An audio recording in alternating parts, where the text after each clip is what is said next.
Blood అంతా కూడా మనకి హెడ్లో వస్తుంది అనమాట. సో దీనివల్ల హెయిర్ ఫాల్ కంట్రోల్ అవుతుంది. హెడేక్ ఉన్న వాళ్ళకి, సైనస్ ఉన్న వాళ్ళకి, సైట్ ఇష్యూస్ ఉన్న వాళ్ళకి చాలా మంచి పోస్చర్ అనమాట. ప్లస్ ఈ స్పైన్ కూడా బాగా స్ట్రెచ్ అవ్వడం వల్ల ఈ స్పైన్లో కూడా బ్లడ్ సర్క్యులేషన్ అనేది బాగా ఇంప్రూవ్ అవుతుంది. Inhale 4 Ashwasanchalanasana, right leg back.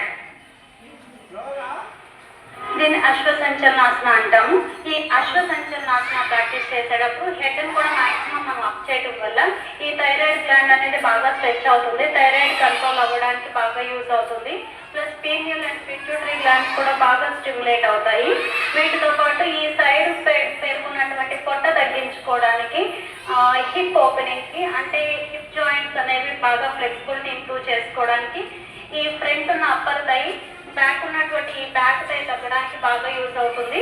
వీటితో పాటు సయాటిక్ నర్వ్ అనేది మనకి స్పైన్ నుంచి కింద వరకు లాగేస్తూ ఉంటుంది. అలాంటి లాగేస్తున్న ప్రాబ్లం ఉన్న వాళ్ళకి ఈ అశ్వసంచలనాసన అనేది బాగా యూజ్ అవుతుంది.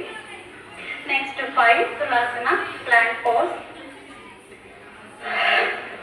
చాలా అందరికీ ఫేవరెట్ ఆసన, ఇంకా దీని గురించి మనం చెప్పుకోకర్లేదు. ఈ పొజిషన్ మనం ప్రాక్టీస్ చేయడం వల్ల బెల్లీ ఫ్యాట్ రెడ్యూస్ చేసుకోవడానికి, వీటితో పాటు ప్యాంక్రియాస్ గ్లాండ్ అనేది బాగా స్టిమ్యులేట్ అవుతుంది అనమాట. ప్యాంక్రియాస్ గ్లాండ్ మనం ఎంత స్టిమ్యులేట్ చేసుకుంటే అంత ఇన్సులిన్ హార్మోన్ అనేది చక్కగా ఉత్పత్తి అవుతుంది.